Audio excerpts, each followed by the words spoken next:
뉴스속 법률 오현정 변호사와 함께합니다. 어서 오십시오. 예, 안녕하십니까. 정부가 코로나19 관련해서 자가격리자 무단 이탈을 막기 위한 방안으로 손목밴드를 도입하기로 부분적으로 지금 결정을 했는데, 조금 전에 일부에서 이제 좀 일반적인 말씀을 드렸고요. 손목밴드가 이제 그 인권하고 이제 결부가 된다 하는 말씀 때문에 변호사님에게도 좀 많이 듣고 싶어요. 예.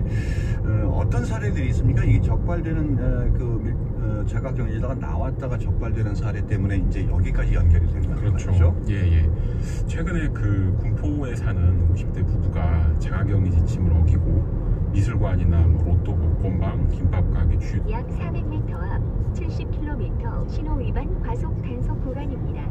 이 부부 같은 경우에는 거의 일주일 내내 외출을 하셨다고 해요. 근데 이 부부가 나중에 두 사람 다 최종 양성 판정을 받아가지고 군포 사는 주민들이 많이 불안해하셨고요. 또 해외 입국자들 같은 경우에도 이런 위반 사례가 적지 않습니다. 수원에서는 그 영국에서 입국한 영국인이 마스크를 끼지도 않고 스크린 골프장에 가서 골프를 치고 지하철을 이용해서 과천 주변 도시에 이렇게 활보하고 돌아다니는 적이 있었고요. 또 베트남 유학생 3명이 베트남에서 최근에 입국을 했었는데 자가격리 장소를 무단으로 이탈해서 유원지에 놀러를 갔었습니다. 근데 이제 당국의 추적을 피하려고 휴대폰 어플에 있는 위치 추적 기능 때문에 휴대폰을 집에다 두고 나갔어요. 그래가지고 이 베트남 유학생들 같은 경우에는 이제 검역법 위반으로 강제 출국 조치를 할 거라는 얘기도 있습니다. 예. 그러니까 뭐 나 혼자 다니는 건데 뭘 어떻게 써 이러고 나가는 것 같아요. 예, 그런 것 같습니다. 그런데 이제 그게 본인은 그렇게 생각하지만 주위에 이제 영향을 줄 수밖에 없는 상황이고 하니까 그걸 좀 막아봐야 하겠다 해서 이제 손목밴드, 안심밴드 얘기까지 나오고 있는데, 그러면 우선 자가격리 대상자가 규칙 어기고 뭐 이렇게 다니다 약 400m 앞 70km 신호 위반 과속 단속 구간입니다. 법에는 원래 300만 원 이하의 벌금에 처한다는 규정이 있었습니다. 그래서 기존에는 이제 위반을 해도 벌금형 받고 끝나겠지 이렇게 생각을 하기가 쉬웠는데요. 이렇게 자가격리 위반 사례가 속출하기 때문에 정부와 국회에서 신속히 이 관련법 개정을 했습니다. 그래서 4월 5일부터 이렇게 자가격리 지침을 위반한 사람들의 경우에는 그 개정된 간염법 예방법에 따라서 1년 이하의 징역이나 1,000만 원 이하의 벌금이 처해질 수 있게 되었습니다. 그래서 심각한 위반 사례의 경우에는 벌금에 끝나는 게 아니라 징역형까지도 선고가 가능해졌습니다. 그래서 이제 뭐 규정도 강화됐고 손목밴드 얘기 오늘 아침에 나와서 일부 일단 자가격리 규정을 지키지 않은 사람을 대상으로 해서 착용하게 한다 뭐 이렇게 지금 돼 있는 거 아니겠습니까? 예. 손목밴드, 안심밴드가 어떻게 구동이 되는 거예요? 이게 손목밴드 하나만 가지고 구동이 되는 것은 아니고 스마트폰하고 손목밴드가 같이 연동을 해서 작동을 합니다.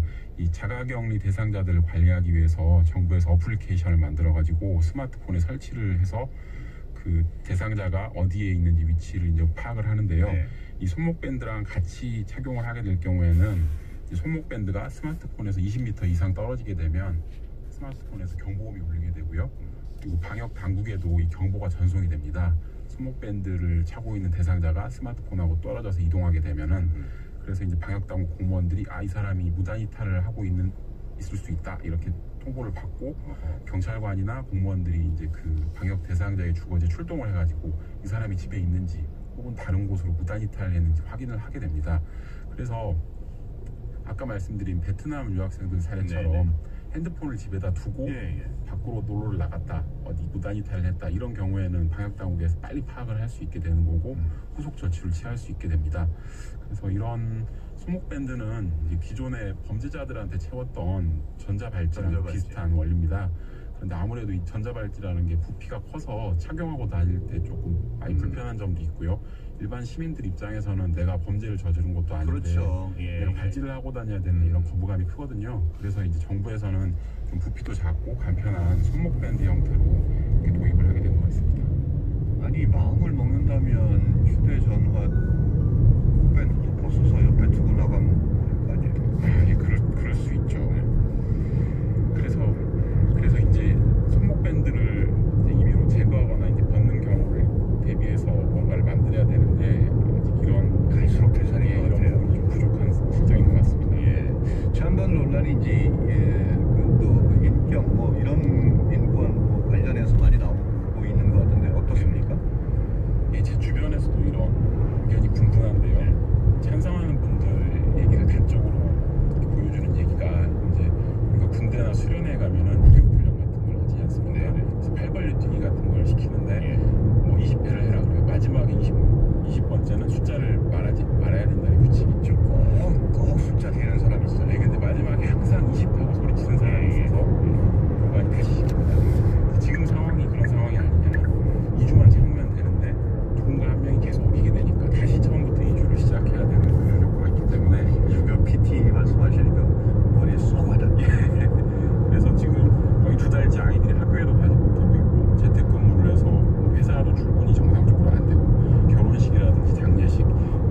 모르시는 그 시민들에게까지도 이런 걸 강요하게 되면은 그들을 잠재적 범죄자로 간주하는 것이 아니냐. 그래서 이런 부분 때문에 좀 더 신중하게 접근을 해야 된다는 그런 입장도 있습니다. 예. 아니 사실 손목밴드를 생각할 때 이게 뭐 위치를 추적하기 위한 기능을 먼저 생각할 수밖에 없는데 이 외에도 이 손목밴드를 차는 사람이 이 손목밴드 때문에 여러 가지 뭐 건강상이랄지 이득을 볼 수 있다는 게 있으면 오히려 나는 그거 차고 싶다 하는 것도 나올 수 있을 것 같은데 여기 어떤 정보들이 담겨지게 되는 겁니까? 구체적으로 어느 정도까지가 입력이 되는지는 아직 정해지지 않은 것 같은데요. 네. 대략적으로는 이제 개인의 건강 스마트워치 같은 거에서는 이제 개인의 혈압이라든지 맥박수 이런 정보 같은 것들이 입력이 되는데 이 손목밴드는 개인 건강 정보까지는 입력이 될 것 같지는 않고 이제 스마트폰하고 그 연동이 돼서 이제 이탈했는지 위치 정보 관련해서만 아마 입력이 될 것 같습니다. 예.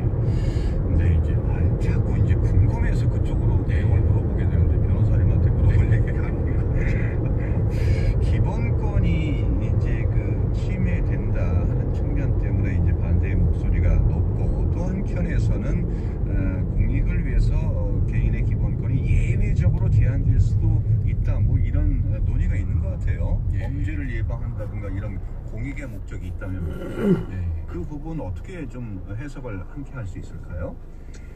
뭐 지금도 이렇게 예외적으로 기본권을 제한할 수 있는 그런 근거가 있긴 합니다. 네네. 위치정보보호법 같은 경우에는 뭐 자살을 할 것 같은 사람이 있다던가 또 홍수나 이렇게 지진 같은 재난 상황 그리고 아동이 실종됐을 경우 이렇게 긴급한 구조를 위한 경우에는 그 대상자 본인 동의가 없더라도 경찰관이나 소방관들이 그 대상자의 위치 정보를 이용을 해가지고 빨리 대상자가 어디 있는지 파악을 할 수 있도록 그렇게 예외 규정을 두고 있습니다. 또 아까 말씀드린 전자발찌처럼 중대 범죄를 저지른 범죄자가 또 다시 재범을 일으킬 우려가 크다. 이런 사람들은 계속 일상생활을 하면서도 다른 사람들한테 피해를 줄 수 있기 때문에 일정 기간 동안 전자발찌를 부착해서 그렇게 피해자 집에 간다든지 이런 부분들을 사전에 막도록 그렇게 하고 있습니다. 예, 이제 손목발찌 이것도 상당히 민감해요. 인권적으로 하면 민감할 수밖에 없는데 기존에 이제 코로나19 초기 때에도 지방자치단체에서 이제 확진자 동선을 인터넷으로 공개를 했었고 이건 뭐 선의의 그런 활동이긴 합니다만은 이런 부분들도 문제가 됐었지 않습니까? 예. 사실 그 감염병 예방법상 보면은 그렇게 법적으로 근거가 있습니다. 감염병 확산으로 인해서 주의 이상의 위기 경보가 발령되게 되면은 감염병 환자의 이동 경로라든지 이동 수단, 진료받은 의료기관, 접촉자 현황 등 정보를 당국에서 공개를 할 수가 있습니다. 그래서 기존의 확진자들 동선을 인터넷에 공개한 것도 이런 법적인 근거를 있는 것인데 이제 문제가 됐던 거는 이런 확진자 동선이 인터넷에 공개가 됐을 때 그걸 본 사람들이 아프다는 사람이 어딜 그렇게 자꾸 놀러 다니느냐, 많이도 다녔다 이런 식으로 자꾸 비난성 글을 올리니까 이제 개인의 사생활을 너무 과도하게 공개해가지고 사생활 침해가 아니냐 이런 지적이 있었습니다. 예. 그러니까 지금은 이제 손목밴드, 안심밴드를 이제 자가격리 대상자 중에서 위반한 사실이 있는 분에게 손목밴드를 지워주는 것으로 하고 있고 본인이 못 차겠다고 그러면 어떻게 되는 거예요? 그게 가장 이제 핵심적인 부분인데 원래는 이 손목밴드를 강제적으로 착용할 수 있는 근거는 지금 현실적으로 없습니다. 그래서 감염병 예방법에 보면은 이제 핸드폰에 어플리케이션을 설치하게 해가지고 그걸 통해서 관리를 하는 거는 근거가 있는데 손목밴드를 차지 않겠다고 하는 사람들은 사실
나오기도 했습니다. 1시 현지 10...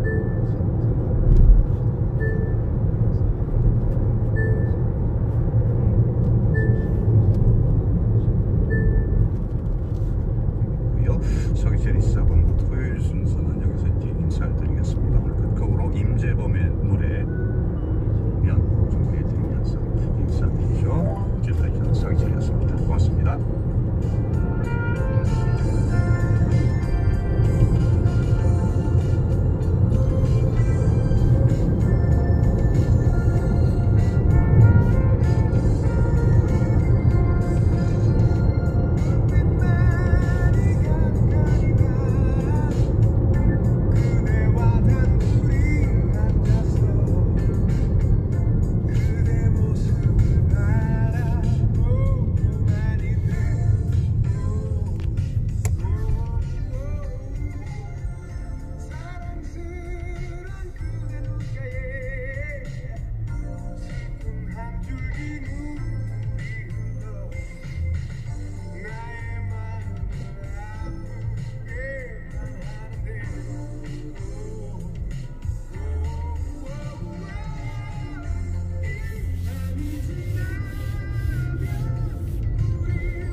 선택.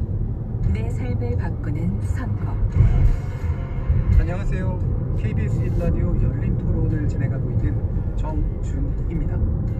이번 4.15 총선에선 교복 입은 유권자의 모습을 보시게 될 겁니다.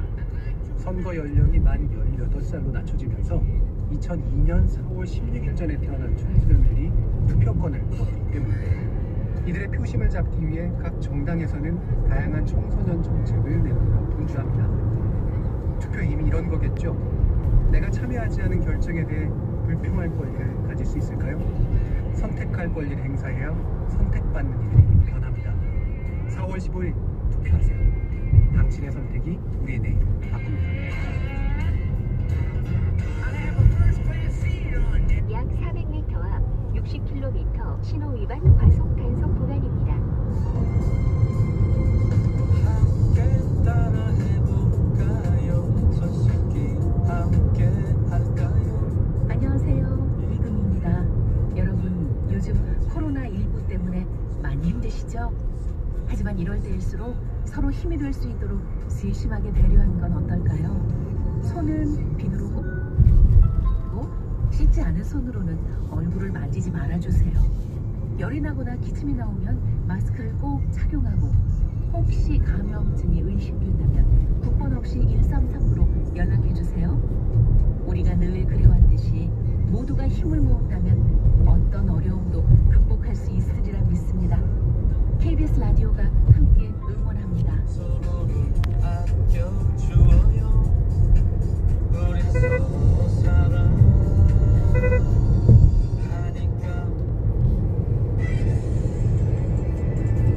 코로나19 감염증 확산을 막기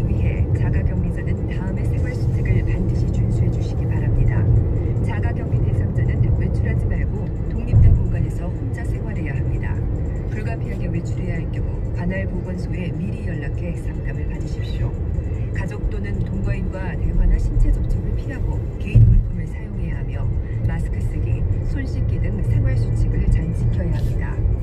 격리 대상임에도 격리 장소를 무단으로 벗어나거나 격리를 거부하면 1년 이하의 징역 또는 1,000만 원 이하의 벌금이 부과되고 외국인의 경우엔 강제 추방되거나 재입국 금지 대상이 될 수 있습니다. 국민 모두의 하나된 마음과 행동하는 힘만이 위기를 극복할 수 있습니다. 재난 극복 중심 채널 KBS 라디오가 함께합니다.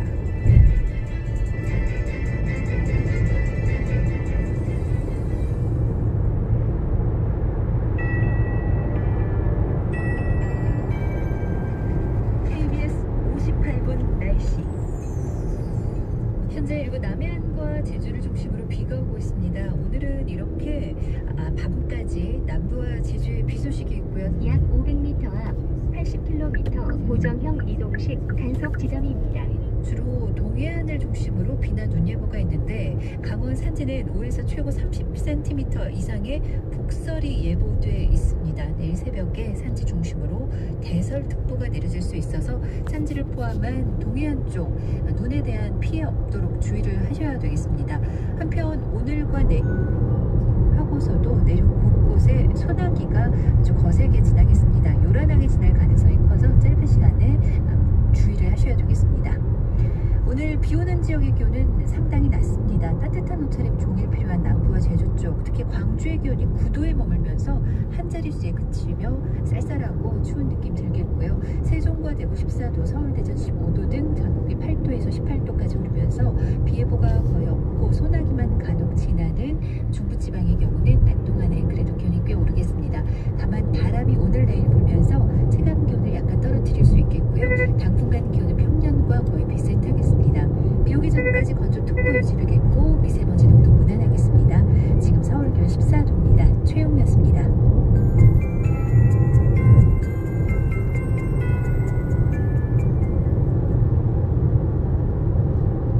한국인의 중심 채널 KBS 1라디오가 2시를 알려드립니다. AM 738kHz, FM 101.3MHz, KBS 대구 제1라디오입니다. HLKG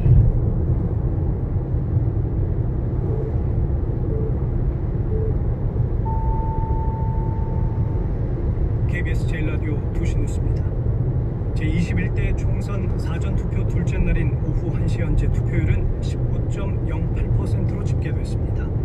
중앙선거관리위원회는 오늘 오후 1시 기준 전체 유권자 4,399만 4,247명 가운데 839만 2,334명이 투표를 마쳤다고 밝혔습니다. 현재 사전투표율은 2017년 19대 대선 당시 같은 시각 누적 투표율 18.17%보다도 높은 수준입니다.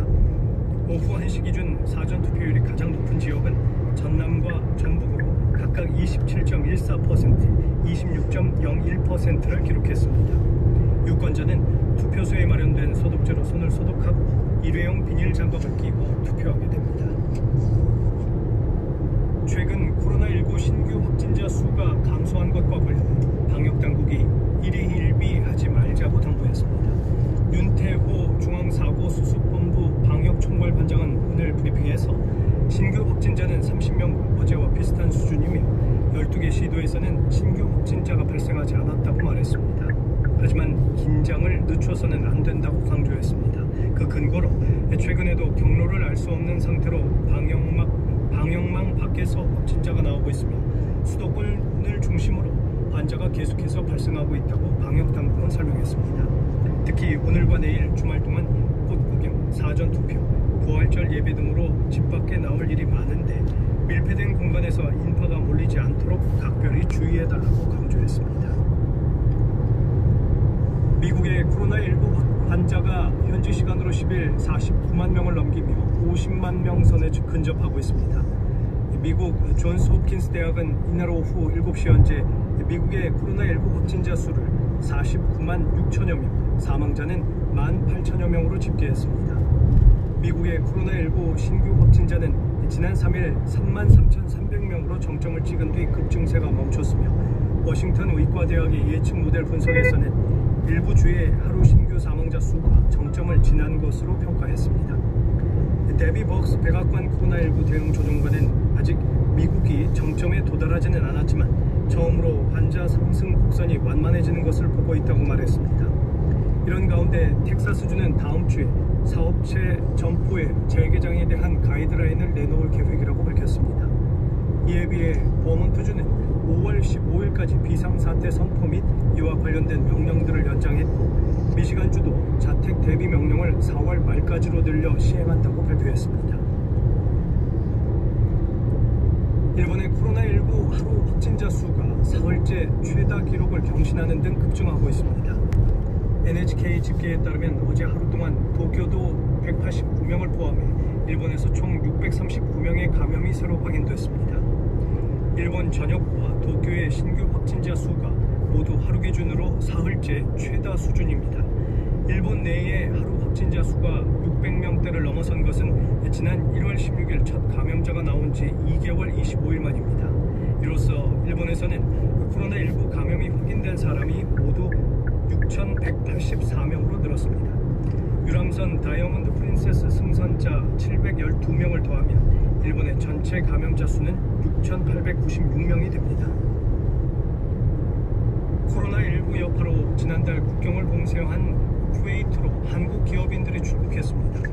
오늘 새벽 인천공항에 도착한 쿠웨이트 항공 특별기는 현대건설 등 한국 기업인 106명을 태우고 오전 8시 10분쯤 쿠웨이트를 향해 출발했습니다.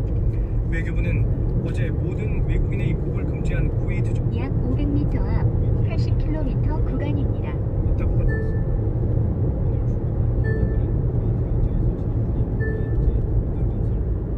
공장 신설 등 수조 원대의 사업의 핵심 인력들입니다.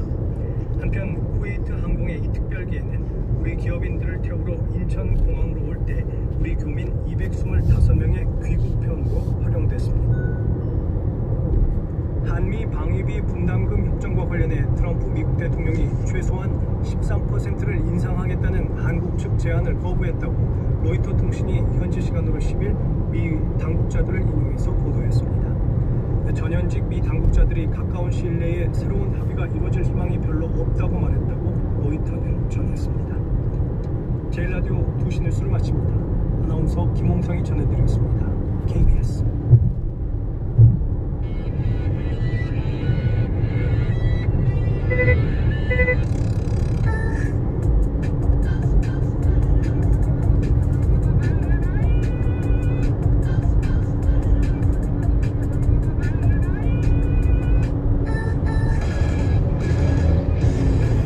사람들은 네모 앞에서 가장 솔직해진다. 이 문장에서 네모 빈칸에 들어갈 단어들로 어떤 것들을 떠오르십니까? 돈, 공포, 사랑. 검색창은 어떨까요? 친구에게, 가족에게, 의사에게, 그리고 설문조사에서도 거짓을 말하게 되더라도 포털의 검색창 앞에서만큼은 놀라울 정도로 솔직해집니다. 덕분에 포털 검색창을 디지털 고해소라고 부르는 이들도 있는데요. 여러분은 오늘 검색창에 어떤 단어를 넣고 무엇을 검색하셨습니까? 김태훈의 시대음감 시작합니다.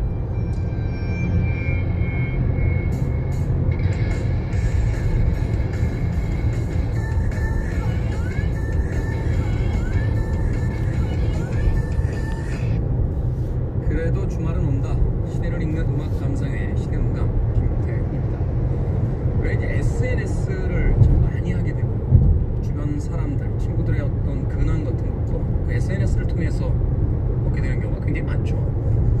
최근에 어떤 자리에서 어떤 분을 만났는데 굉장히 반갑게 인사했어요. 마치 그 오래된 친구처럼. 생각해보니까 처음 보는 분인데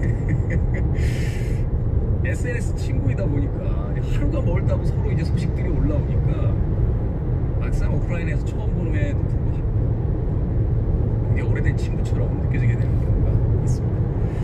뭐 그런 경우도 있습니다만 이제 남의 삶을 들여다보는 SNS를 통해서 또 오늘은 내가 좀 초라해질 때도 있고 남들이 어떤 일을 갖고 있다는 정보를 얻을 때도 있는데 많은 디지털 전문가들이요 SNS는 신뢰할 것이 못 된다 이야기를 하더라고요. 심지어 이제 올라오는 사진들도 저만 몰랐던 것들 다 그렇게 어플로 찍대요. 나처럼 얼굴 시뻘겋게 돼가지고 올라오는 사진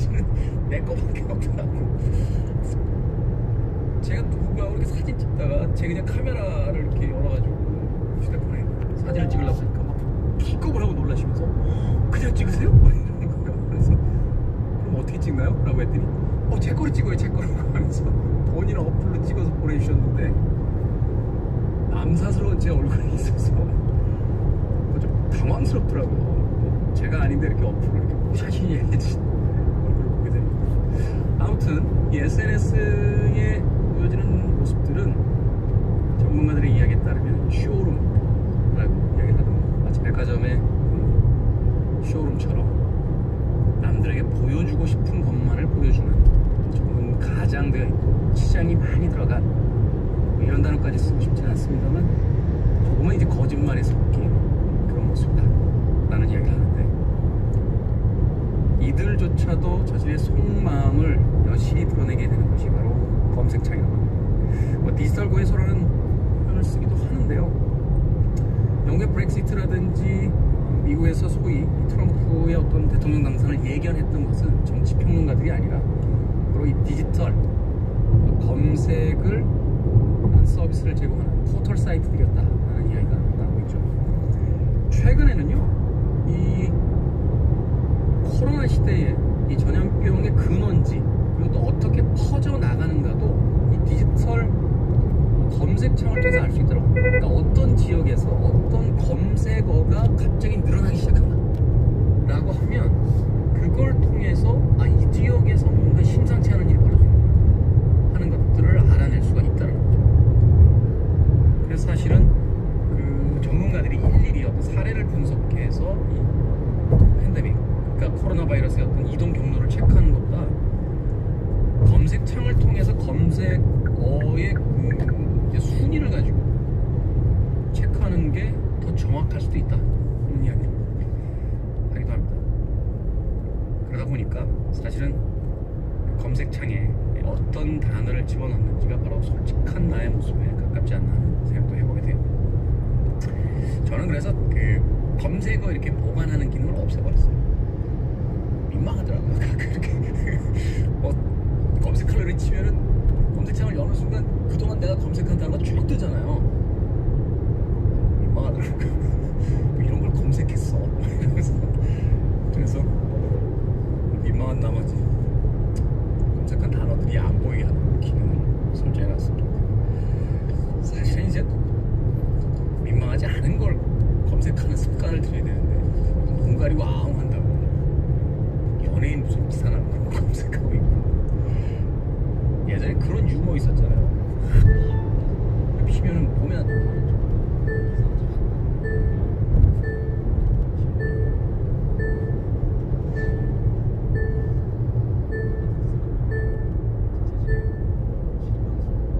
그런 기억이 있습니다.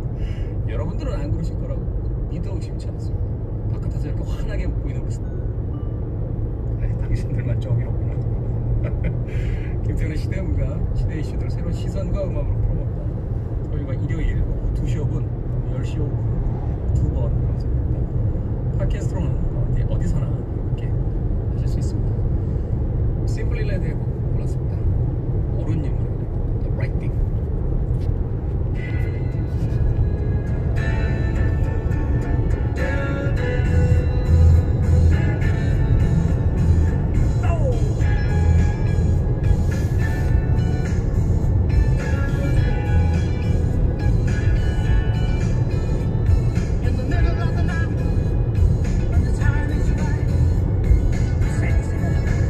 I'm gonna do the right thing.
매일 같은 속보가 발생하다 보니까 지금 계속해서 긴장을 좀 늦추기는 어려운 상황입니다. 이게 그 전문가들도 지금 의견이 많이 갈리는 게 코로나가 언제 끝날 것이냐 이런 가장 기본적인 질문부터 시작해서 또 얼마 전에 나온 기사를 보니까 아시아 쪽이 이제 잘 맞고 있는데 약 500m 앞 80km 구간입니다. 왜냐면 유럽이나 미국은 희생을 치르고 있지만 그만큼 또 이제 면역력을 가진 사람들이 늘어나고 있는데 이게 치료약이라든지 백신이 빨리 개발이 안 되면 또 한번 그 전 세계적으로 요동칠 수 있는 어떤 그 위험한 가능성이 또 아시아에 있다 이런 이야기들도 등장하는 걸 보면서 참 이게 만만한 상황은 아니다라는 또 생각을 하게 되네요. 네, 맞습니다. 이게 신종플루 때도 사실 백신, 그러니까 타미플루가 개발이 되는데 6개월에서 10개월 정도가 걸렸거든요. 그렇기 때문에 지금 현재는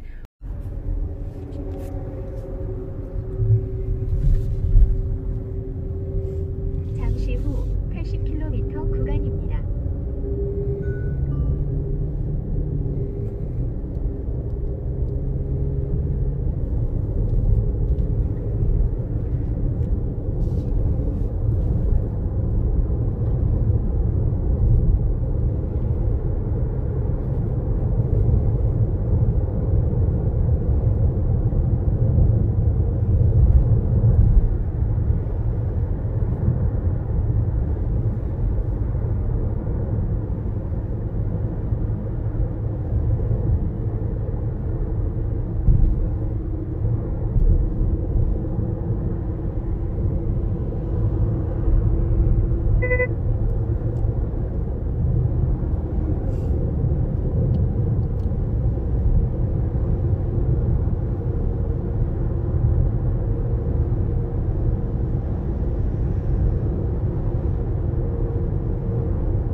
요즘에는 기름값이 싸네요. 1239원.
어떤 메시지를 내려보내고 있는데 네. 각 방송사마다 전문가인지 아닌지도 확실치 않은 사람들이 앉아서 네. 각자 개인적 의견을 다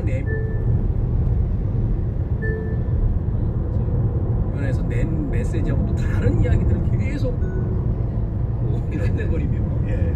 아무튼 이 새벽의 저주라는 영화의 조지 로메로 감독이 바로 그런 방식의 냉소를 하고 있는 거죠. 네. 방송 미디어에 대해서. 근데 어찌됐든 근데 중요한 건 그 방송조차 좀비들에게 잘 안 된다는 건데요. 그래서 이제 어떻게 할까? 도망가야죠. 근데 방송국에 보도 헬기가 있어요. 네. 보도 헬기를 타고 이제 멀리 도망갑니다. 근데 가다가 어디 적당히 좀비가 없을 만한데 내려야 되잖아요. 그래서 막 지나가는데 뭘 발견하냐? 대형 쇼핑몰 라트를 발견해요. 라트를 발견해요. 라트를 발견하니까 저기로 내려봅시다. 그리고 한 사람이 그럽니다. 그러니까 왜? 무슨 근거로? 저기 가면 안전할 거야? 안전해. 저기 무조건 안전해. 무슨 근거로 안전하지? 아, 상품이 있기 때문에. 그러니까 몰에는 뭐 다양한 상품들이 존재하지 않습니까? 그것이 바로 안전의 근거라고 미루는 거예요. 대부분 지금 현재 외국에서 특히나 미국 같은 데에서 그 사재기 현상이 벌어지고 있는 거랑 좀 비슷한 맥락이라고 할 수 있겠죠. 뭔가 물건을 쟁여놓으면 안전하다고 믿는 거죠. 그렇죠. 들어가서 그리고 막 생필품들 가지고 막 네. 요리해 먹고 총 막 거기서 막 네. 그렇죠. 그러니까 그런 상황을 이 새벽의 저주라는 영화 무려 1978년에 이미 예견한 거예요. 미국에서 지금 벌어지고 있는 상황은. 네. 근데 어쨌든 쇼핑몰에 딱 내리거든요. 내렸는데 그 쇼핑몰은 안전할까? 아니죠. 그 쇼핑몰 안에도 전부 좀비들이 있어요. 그런데 이 사람들 갑자기 용감해집니다. 예, 물건을 얻기 위해서. 예, 좀비 소탕 작전에 나서요. 왜? 상품이기 때문에. 인간은 상품 앞에서 너무나 용감해진다고. 물질 앞에서. 예, 그렇게 해서 이제 그 총을 가지고 그 좀비들 소탕 작전에 나서죠. 그래서 그 쇼핑몰에서 좀비들을 전부 바깥으로 내모는 데서 겁니다. 자, 그런데 여기서부터 또 흥미로운 상황이 벌어집니다. 이제 다 그 쇼핑몰 안에 인간들이 그 좀비들을 다 내쫓았다는 것을 안 동네 깡패들이 쳐들어와요. 쇼핑몰을 차지하기 위해서. 네. 그래서 이제부터는 좀비는 조연으로 비춰갖고 이제 이 깡패들과 쇼핑몰을 찾았다. 방송국 PD들과 이제 다투가 벌어져요. 뭐 나중에 이제 부산행에서 이제 그 바로 포매직 그렇게 가잖아요. 네. 좀비 때문에 탈출을 시도하는데 영화의 후반부에 가면 좀비보다 무서운 게 이제 사람이 이게 그런 어떤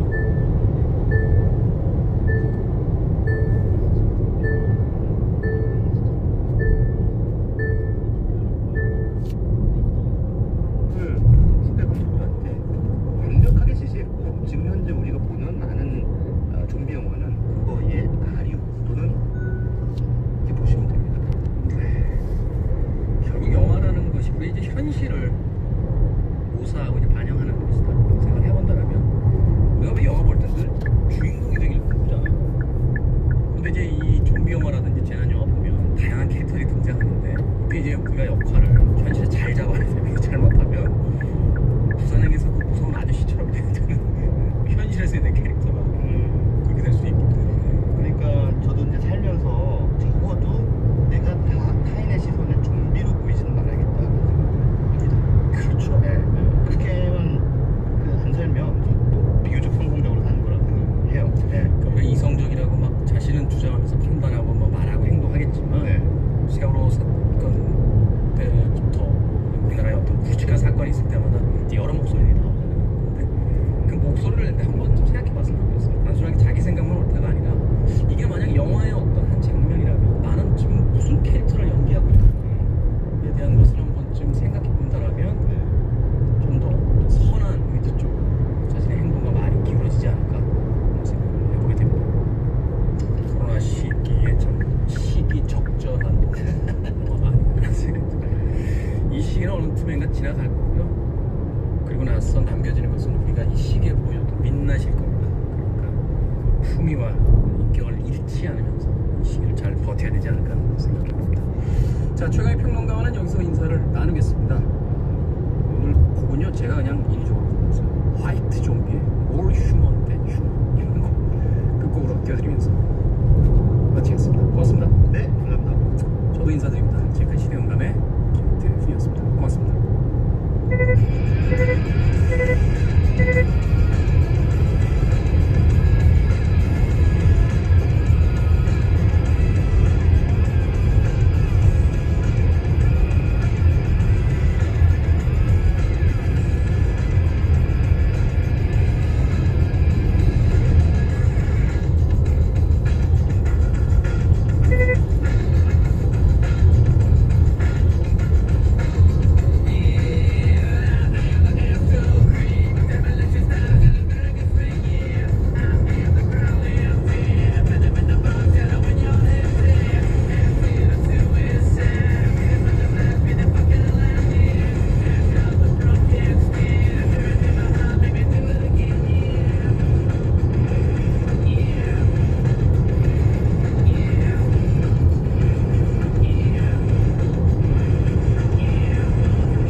신호 위반 과속 단속 구간입니다.